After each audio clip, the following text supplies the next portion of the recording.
మీ తాకట్టు బంగారాన్ని విడిపించిన 30 నిమిషాల్లో క్యాష్ ఇవ్వబడును. కొమ్మూరి గోల్డ్. అందరికీ నమస్కారం. సుమన్ టీవీకి స్వాగతం. నేను గీతాంజలి. ఇవాళ రోజుల్లో మనకున్నటువంటి ధర్మ సందేహాలు అనేకమండి. ఎవరిని అడగాలి, ఎలా తెలుసుకోవాలి అనే కోరుకుంటాము. ఎవరో ఒకరి ద్వారా మన సందేహాలను నివృత్తి చేయాలనుకుంటాం. అందులో భాగంగా ప్రముఖులు, పెద్దలు మనకు వచ్చేటువంటి సందేహాలను నివృత్తి చేస్తే ఆనందమే వేరు కదా. అందులో భాగంగా మనతో పాటు ఉన్నారు ఆచార్య కాకునూరు సూర్యనారాయణమూర్తి గురువు గారు. చాలా చక్కగా మనకున్నటువంటి ధార్మిక, ఆధ్యాత్మిక సందేహాలను నివృత్తి చేసి మనకు ఒక సమాధానాన్ని అందిస్తారు. మరి ఆలస్యం చేయకుండా గురువు గారితో మాట్లాడదామా? గురుగారు నమస్కారం అండి.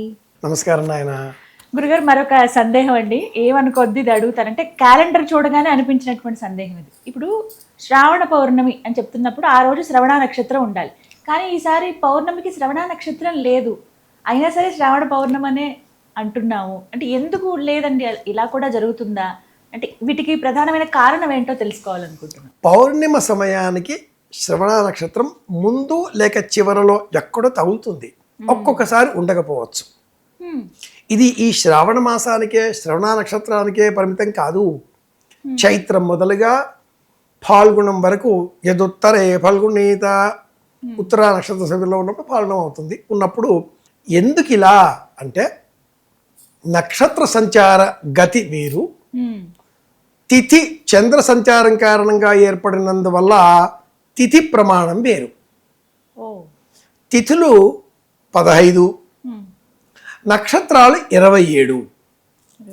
శుక్లపక్షం, కృష్ణపక్షం అని రెండింటిని చూచినప్పుడు తిథుల జాబితా 30, కానీ నక్షత్రాలు 27. భూమి చుట్టూ చంద్రుడు తిరుగుతూ ఉన్నాడు. ఈ చంద్రుడు తిరిగే కాల ప్రమాణాన్ని అనుసరించి మనం తిథిని నిర్దేశం చేసుకుంటున్నాం. ఈ భూమి సూర్యుని చుట్టూ సంచారం చేస్తుంది. నిజానికి సూర్యుడు కదులుతూ ఉంటాడు, కానీ ఆ వేగం కంటే భూమి వేగం ఎక్కువ కాబట్టి ఒక్క వృత్తం పూర్తి చేసుకుంటూ ఉంటుంది భూమి. 365 రోజులు చెప్పుకుంటూ ఉంటాం. 360 కదా ఒక బిందువుకి డిగ్రీలు. ఇదంతా మన సూర్య సిద్ధాంతం వివరిస్తుంది జ్యోతిషంలో. ఈ సూర్యుడు ఒక్కొక్క రాశి 30 డిగ్రీలు అనుకున్నప్పుడు 360 డిగ్రీలతో ఒక వృత్తం పూర్తి కావాలి. కానీ సంవత్సర కాలం 365.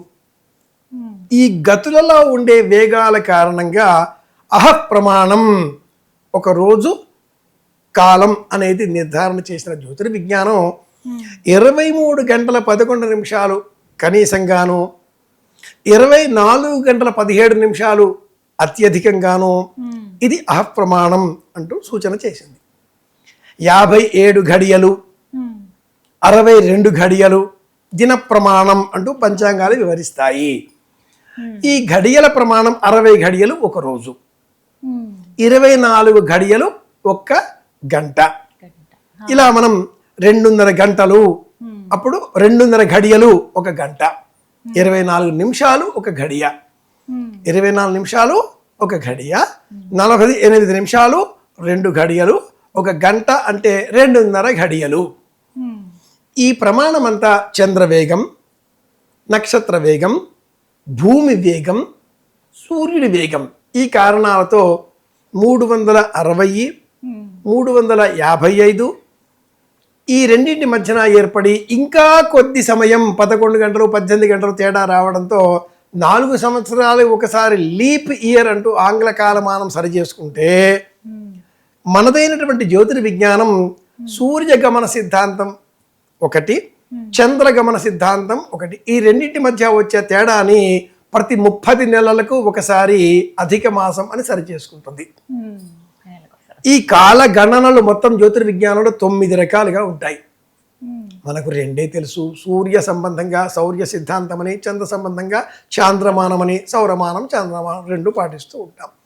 కాశీ నగరానికి ఆ పక్కన వెళితే బృహస్పత్యమానం, గురువు సంచారం కారణంగా వాళ్ళు సంవత్సర కాలం పేరు చెబుతూ ఉంటారు.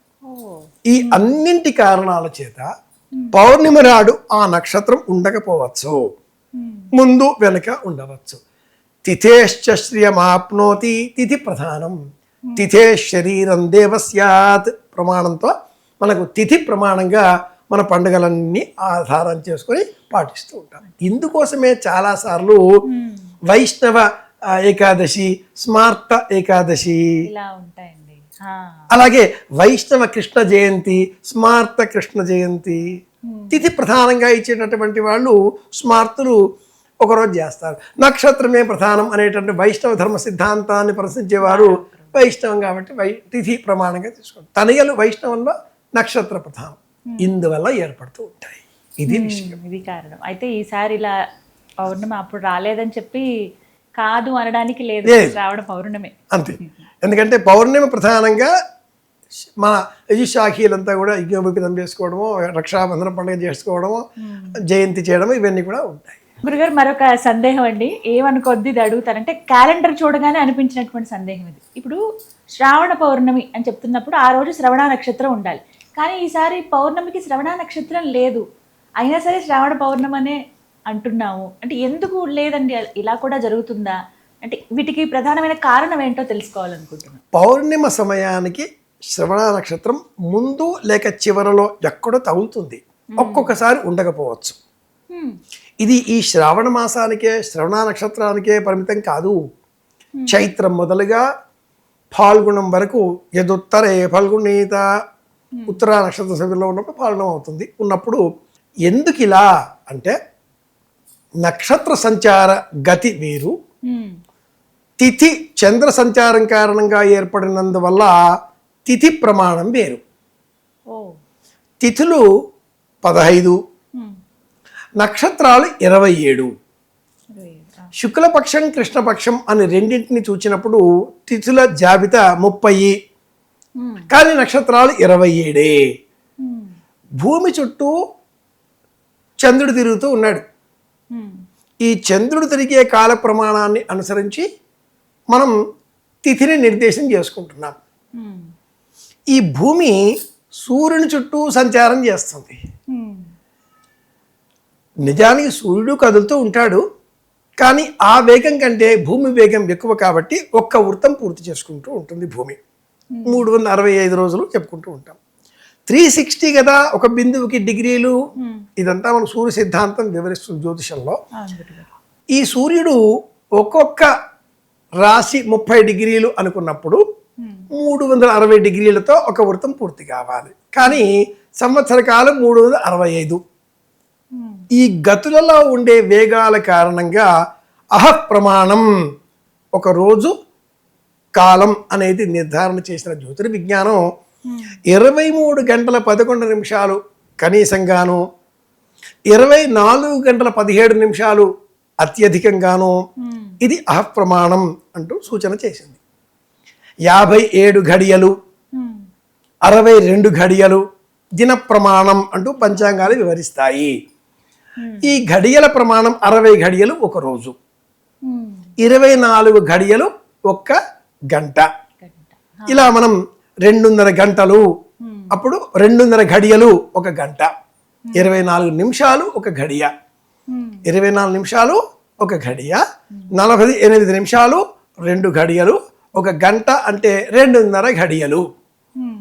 ఈ ప్రమాణం అంతా చంద్రవేగం, నక్షత్ర వేగం, భూమి వేగం, సూర్యుడి వేగం, ఈ కారణాలతో 360, 355 ఈ రెండింటి మధ్యన ఏర్పడి ఇంకా కొద్ది సమయం 11 గంటలు 18 గంటలు తేడా రావడంతో 4 సంవత్సరాలు ఒకసారి లీప్ ఇయర్ అంటూ ఆంగ్ల కాలమానం సరి చేసుకుంటే మనదైనటువంటి జ్యోతిర్విజ్ఞానం సూర్యగమన సిద్ధాంతం ఒకటి, చంద్రగమన సిద్ధాంతం ఒకటి, ఈ రెండింటి మధ్య వచ్చే తేడాని ప్రతి 30 నెలలకు ఒకసారి అధిక మాసం అని సరి చేసుకుంటుంది.